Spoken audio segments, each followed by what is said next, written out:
Hi everybody, it's Jim, Great Books, Big Ideas. Time for another reading update. I finished a couple books this week and I'd like to talk about them with you.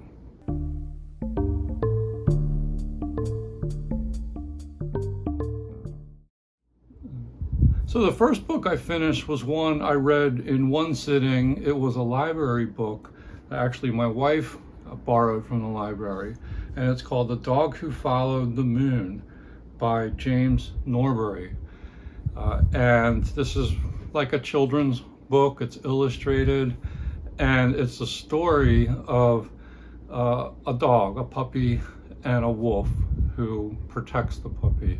So the puppy is kind of lost its parents and kind of got lost along the way, and ends up amid a pack of wolves. And then this older wolf, who we later find out is near death, intercedes to protect the dog. Not even sure why he does it, but does so. And then the two animals go off, leave the pack, and go wandering, and they're not sure where they're headed, but they go off to follow the moon, which was, I think it was the puppy's mother gave him that advice. And they're kind of trying to find their way. And along the way, they go through all kinds of scenic settings. They go through like an abandoned city, and it's like wintry scenes, and it follows like dawn and daytime and nighttime and storms and blizzards, these kinds of things. And it's a touching story, and it's I won't spoil it a whole lot, but it's sad too. There's definitely some pathos here, and then there's I think the main theme in the book is compassion, is empathy. Caring for others is really, to me, my biggest takeaway from the book. So it was a lovely little story. I like the illustrations even better than the story and the writing. I think that was the strength of it. Had a kind of Japanese flavor to it, and hand drawn. It's just really, really fun, beautiful to look at. And then one, maybe mild criticism of the writing was it's filled with a lot of like wisdom, let's say it, wisdom sayings. And I thought Norbury maybe ladled that on a bit too thick for my taste. So these animals were, they were really wise, and they were always saying something like that you would, want to write down in your journal as good advice. Like basically like every page or two, you'd come across things, and it was like a little bit strained believability at times. I would have been better off maybe like if that just wasn't laid on that thick, but you got it in, either another character gave them those words, or they just discovered it at key moments in the story. But I'm quibbling with it. It was a nice read, an easy read, a touching read, and it was just fun to smoke through it in one sitting. And I can't show it to you other than the book cover because we've already returned it to the library. And I got some good steps in, because the library is within walking distance here, but it's a good 15-minute walk, I would say, maybe closer to 20. So you get your steps in, coming and going. But anyway, that's The Dog Who Followed the Moon. Had a really nice message. I really wish more people would read things like that would then make them care more about others, because that's something we sorely need in this day and age. What the world needs now is love, sweet love, as Bacharach and David put it so long ago. The other book I finished was a little free library find, and that is Morning, Noon, and Night, Finding the Meaning of Life Stages Through Books by Arnold Weinstein. This is a book of literary criticism, but it's written for a general audience. And it is essentially what the title tells you. It's going through, especially like stories about youth and then stories about old age, and showing you what books teach us, or I don't like to use the word teach because that implies that the works are didactic, and they're not. And Weinstein knows that.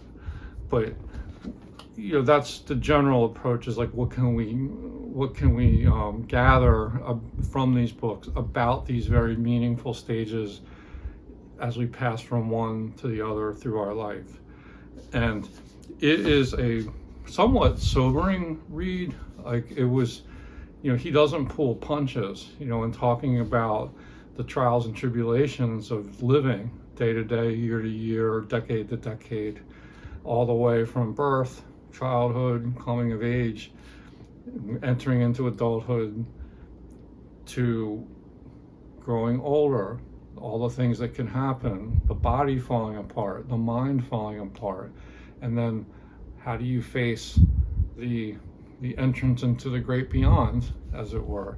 Well, these are all looked at with a very unflinching gaze by Arnold Weinstein. It's what I loved most about it. This is the third book by him that I've read, and I think this is probably my favorite, is this one in particular. It's personal, so he's blending some memoir with the criticism. I'd say about 75% of the book is basically straight interpretation of literature, so you can find out a lot about these books. And if you've read them already, you can see what he has to say about them, and that's always fun. He sees things that maybe I didn't see. But then 25% of the book is really, he's weaving in some life experience and just being very, very honest about, his own fears and insecurities and the things he's facing and has faced. I appreciate that candor, that honesty.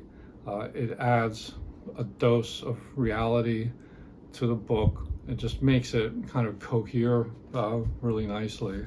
So I wanted to read, first of all, from his index, his bibliography of what works are talked about in this book. So I'll just make some comments after I read the list. I'll try to go through this list really fast. And this is in alphabetical order, not the order that he covers them in the book. But you've got Lazarillo de Tormes, from 2 Spanish picaresque novels. You've got Balzac's Pergorio. You've got Baudelaire's Les Fleurs du Mal, The Flowers of Evil. You have the films of Ingmar Bergman, Fanny and Alexander, and Wild Strawberries in particular. You've got Jay Bernleff, a book called Out of Mind, translated by Adrian Dixon, a book I don't know.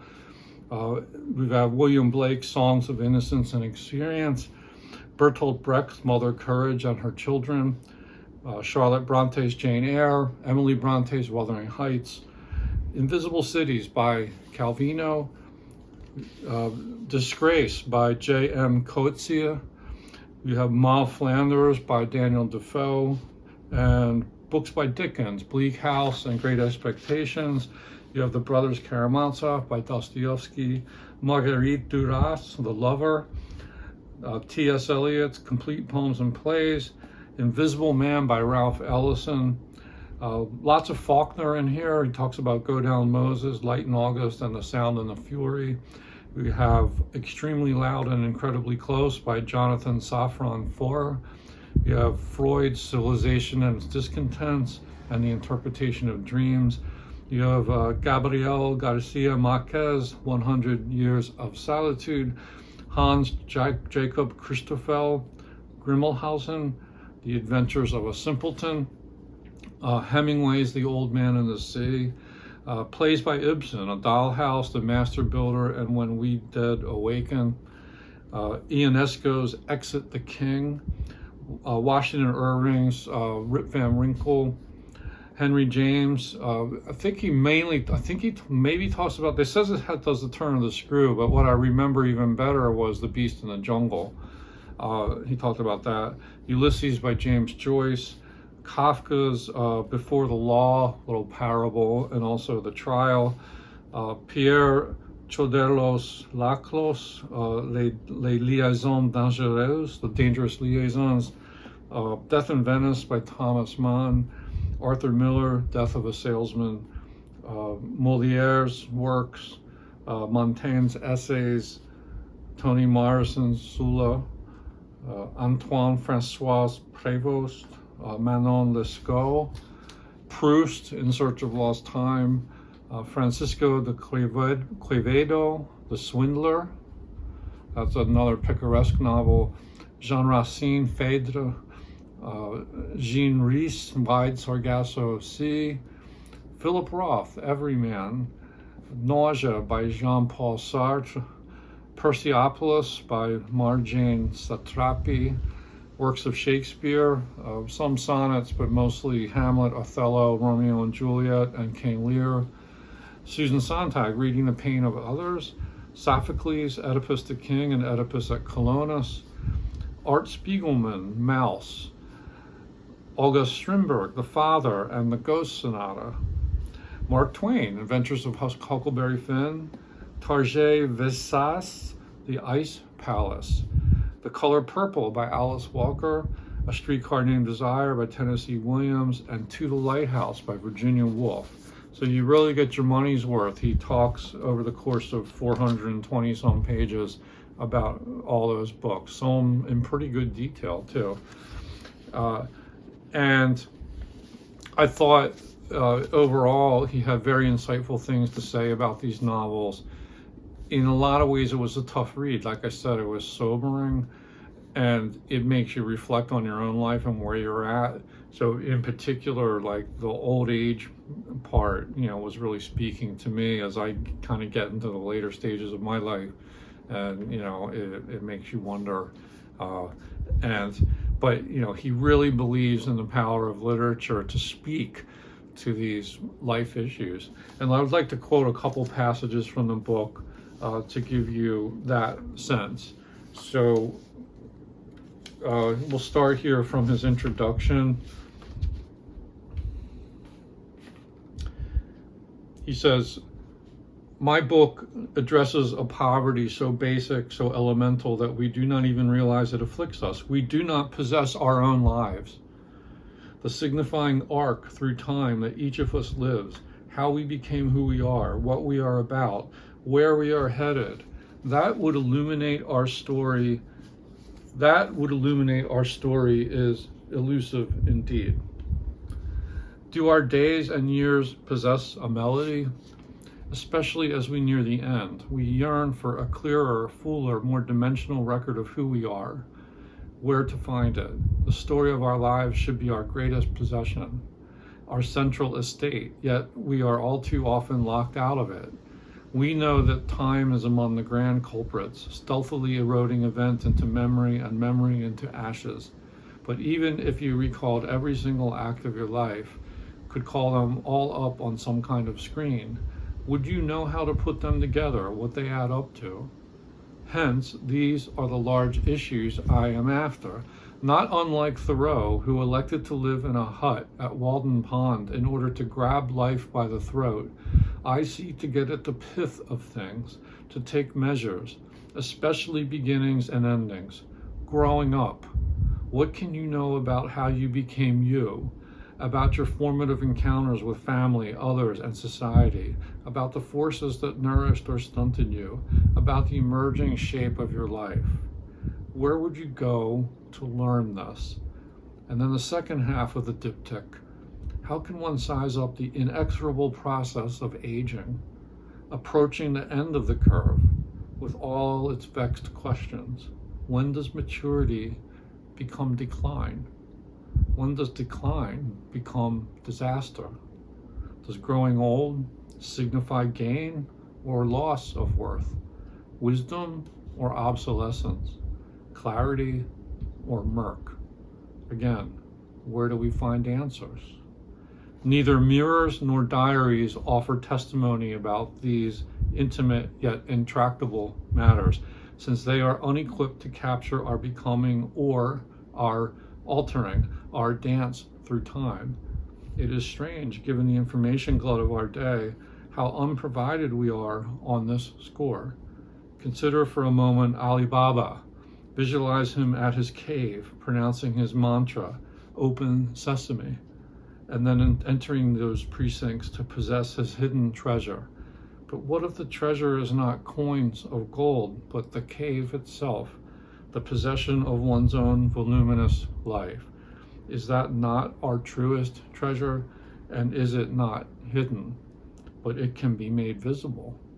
For here is the central truth of this book and of my life. We can find our form in books. Yes, in books written by others, about others. Together we will visit, indeed raid, the huge storehouse of life stories that go by the name of literature. I think we shall realize that this is our mirror. I like that. He really gets to the nub of it, and you can see how he's just going to take this unflinching look at like the real things that people go through as they live their lives.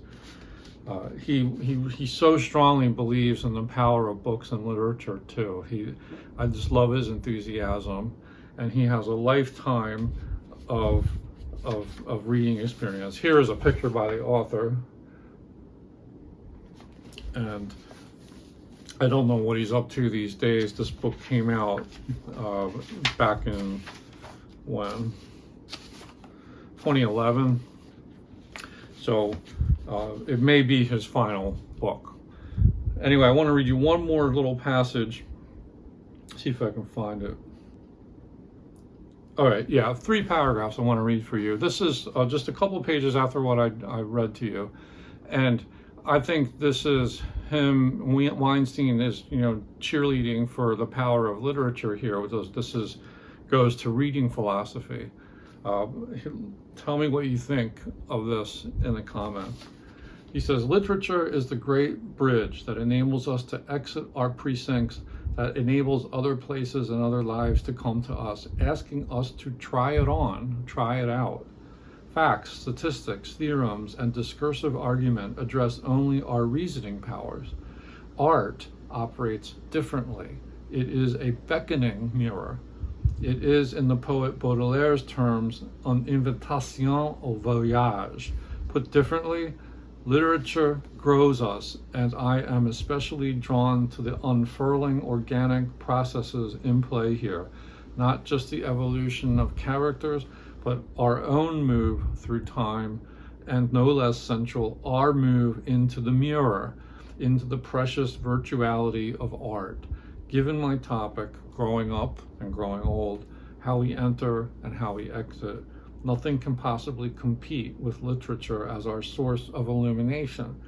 Yes, the educators, psychologists, sociologists, anthropologists, doctors, and philosophers all have their special say about these 2 key facets of the life curve.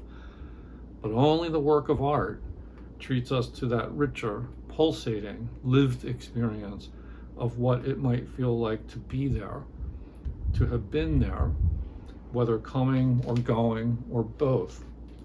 Art is our second life. Scholars frequently warn us not to identify with what we read, but always to remember the constructedness and historicity of our materials so as to acquire a critical stance. A book, we are admonished, is not a mirror, but rather a record of the author's time or place or agenda or even benightedness. On this head, our job is to analyze, even to deconstruct them. Yet at some primitive and vital level, I think the professors have it dead wrong. The act of reading can and should be a more savage and cannibalistic affair than that. We consume books to absorb their nutrients, to turn words into tissue. Our basic encounter with art is outright elemental. akin to a blood transfusion. Having taught literature for more than 4 decades, I know full well that books can also bore, even put readers to sleep. But ask yourself, why do we read novels? What draws us to browse bookstores, to bring home a book, to open its cover and start in on a several 100-page trip? Humans read literature in order to live more, to live differently, to have a precious, vicarious experience that is available in no other way. In the stories to come, you may encounter a form of drastic dislocation, an opening of self like none other. Reading literature puts you there. No other travel plan comes even close. That's Arnold Weinstein, Morning, Noon, and Night.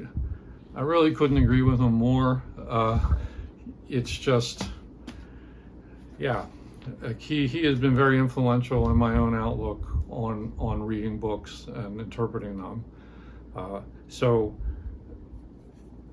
was the book always equally interesting? No, not exactly. Sometimes he repeats himself. There's some stylistic quirks here and there, but I would say, on the whole, about 90% of the book, I felt pretty absorbed in it, and I read it steadily, and I learned a lot from it. A lot of the books he talks about I've already read, and that was very rewarding to go back to books. Some of those books I haven't read in many, many years. So that, and he makes me want to revisit them. And then the books that I wasn't as familiar with, a lot of those books, he made me want to read them. I think that's the good sign of a critic too.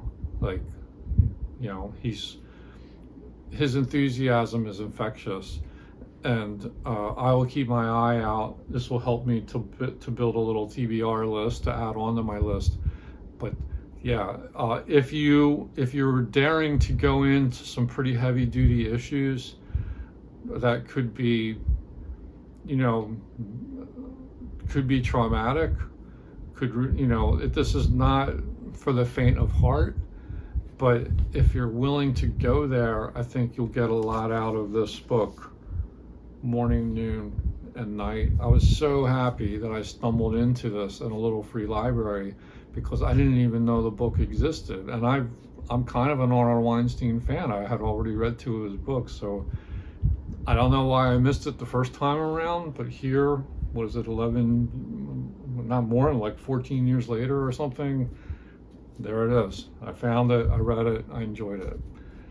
I'll probably pass this on though, we'll see. As much as I liked it, I kind of want someone else to read it, so I'll pass it along. Anyway, that is my reading update. There's one book I found in a little free library today as I walked over to town, and I couldn't help but grab it. It's not in the best condition, but it's Albert Camus, Caligula, and 3 other plays.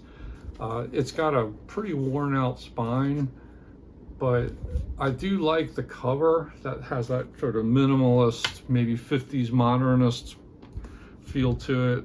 This is a vintage book. Now the pages are already falling out, so this might not survive a reading, but what are the plays? I have not read any plays by Camus, so that's why it jumped out at me. We've got Caligula, The Misunderstanding, State of Siege, and The Just Assassins. So it's good to find some work by the French existentialist Albert Camus. I should say French-Algerian. Yeah, couldn't pass that one up. So I grabbed it. What have you all been reading this week? Did you finish anything? Do you have comments on these authors? Let me know in the comments. As always, thanks for watching. Be well. Peace out.